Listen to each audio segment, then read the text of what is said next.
rather than like placing a lot of stuff post up upon me. Which, is it a lot being a captain your second year, especially for a running back? You know what I mean? He helps me handle it well. He acknowledges that he's young. He's not a guy that pretends to be older than what he is. He asks good questions. He wants to know how to become an effective leader. He asks me really transparent questions all the time. Hey, Coach, why you make that decision? And I'll explain to him why, and I'll say, why did you ask? I just want to know sometimes as a leader, man, what are some of the things that lead you to decisions? How do you come to it? It helps me get behind it more. And that's why I think that he's an exciting developing leader. I think that's why his teammates elected him captain in year 2 of his career. That was Mike Tomlin and Najee Harris with Michael Smith. For more of the full feature on Najee Harris, check out Gets It, coming later today on the NFL on NBC YouTube page. Subscribe if you have not. All right, Steelers at the Dolphins. Steelers 2-4, coming off of a big win over the Buccaneers. The biggest upset so far of the season based upon the closing line. Steelers were 9.5-point underdogs, and they pulled it off. They're at the Miami Dolphins, who are 3-3, and they get Tua back. Chris and I were talking about this yesterday, Peter. All eyes are going to be on Tua. What's going to happen when he takes a hit? Is he going to be able to avoid the kind of ragdoll treatment that he got against the Bengals 3 weeks and 1 day ago? A lot of issues, a lot of concern, a lot of focus on Tua now that he's officially back on the field. Mike, the one thing about Tua coming back, as much as he was sort of in the first couple years of his career, kind of dragged through the mud and, spawned the Tua non-believers and all that other stuff. The one thing you notice is that, in Miami's first 3 games of this year, they're averaging, I think, 28 points a game. And then in the last 3 weeks, where Tua first leaves the game in Cincinnati and then misses the next 2 games, they scored in the teens 3 consecutive weeks. So it's very clear that particularly their deep passing game was severely affected without Tua in it. And that is what I look for on Sunday night.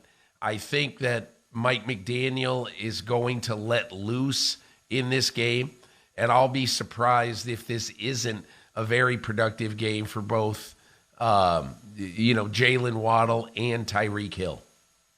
And both Waddle and Hill are among the top 5 in receiving yardage leaders in the NFL, even with multiple games without Tua Tagovailoa. I'm going to be watching very carefully how closely he's monitoring the rush, and is he rushing his decision-making and throwing the ball sooner than he otherwise would because he's trying to avoid that next big hit, because there's only so many of those moments that you can absorb as an NFL player before you get to the point where no doctor is ever going to clear you to play again.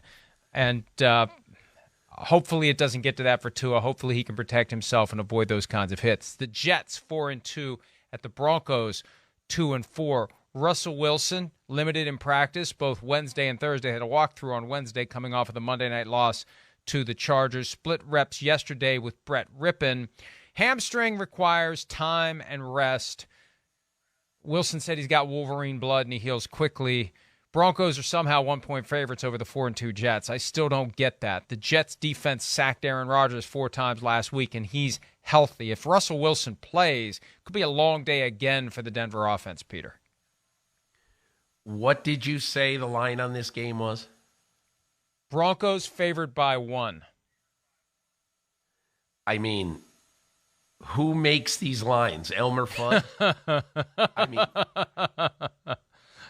has Elmer Fudd of the whoever sports book in wherever it's done been watching the Denver Broncos? Now, Russell Wilson has got a bad hamstring, and they favor him over a team that just wiped the Green Bay Packers. That's the dumbest line I've ever heard in my life. It is. That is a ridiculous line.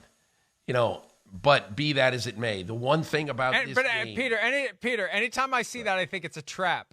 I think they know something that we don't know, and I think it's a trap. What do they know? That Russell Wilson has been purposely throwing balls into the ground in the previous 6 games? I mean, come on. That's a dumb line. And look, but Jim Trotter said this the other day on Twitter, and I couldn't have agreed with him more, that I can't believe anybody actually gambles on football, because nothing ever happens the way it's supposed to happen. How would you like your life to be in the hands of a football game? You know, your financial well-being. You've got to be out of your mind to gamble on football. Anyway, I think the thing about this That game, comment brought to you by BetMGM.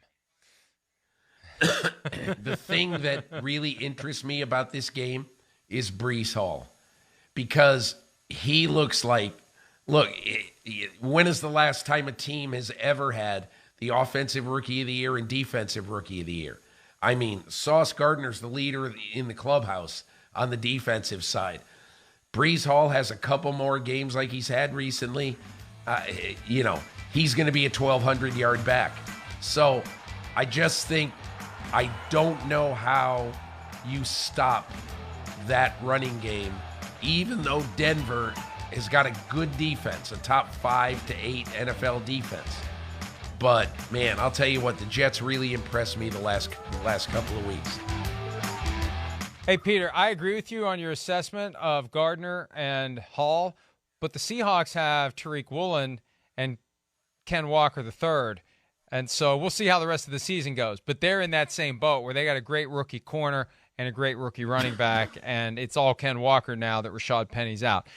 The other New York team, and I love this stat, the 2 New York teams who are being much embraced and ballyhooed right now, having unexpectedly great seasons, are on the road against 2-4 teams this week, and they're both underdogs, are the New York teams. The Giants, 5-1 at the 2-4 Jaguars. The Jaguars, Peter, you thought you saw a stupid line before. The Jaguars are favored by 3 over your New York Giants. I mean, it's another trap. Yeah, I mean, the Jaguars are a bizarre team, and they could go out and score 30 this week. But I think the one thing both of these teams have, Mike, Jets and Giants, they have formidable people on the defensive front who are going to be hard to deal with. And Dexter Lawrence, Aaron Rodgers said it a couple of weeks ago, that, he couldn't stop talking about Dexter Lawrence. He has been an unstoppable force early on. Kayvon Thibodeau last week, with a huge play on Lamar Jackson late. Those are the reasons why, in my opinion, more so than their offense, a great defense keeps you in every game. And so I guess, when I look at that line and you've got a good quarterback who could explode any game, I think the Giants are going to win this game. But it wouldn't shock me if Jacksonville came out and had a great offensive day. Every game this year played by the New York Giants has finished with a 1-possession difference, and I give a ton of credit to new coach Brian Daboll. He lets his guys believe. They overcome adversity. He told me this a couple of weeks ago. No built-in excuses. They never feel sorry for themselves. Down 17-3 to the Packers in London.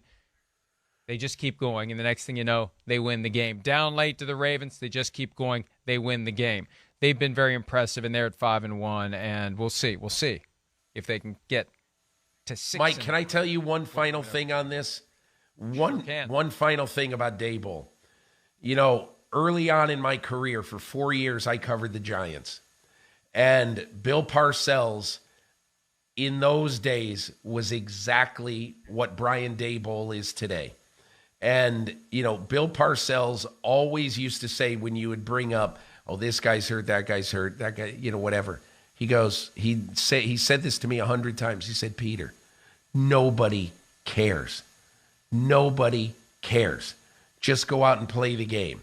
And if you win, you deserve to win. And if you lose, don't tell me who wasn't playing. And so Daboll is precisely like that. I thought it was really funny the other day, Mike. The ultimate evergreen tweet of the 2022 NFL season. Coach Brian Daboll said that neither Kenny Golladay nor Kadarius Toney will practice today. And I just said, is that could be any day of this season. And yet he doesn't make a big deal of it. We'll put out some no names.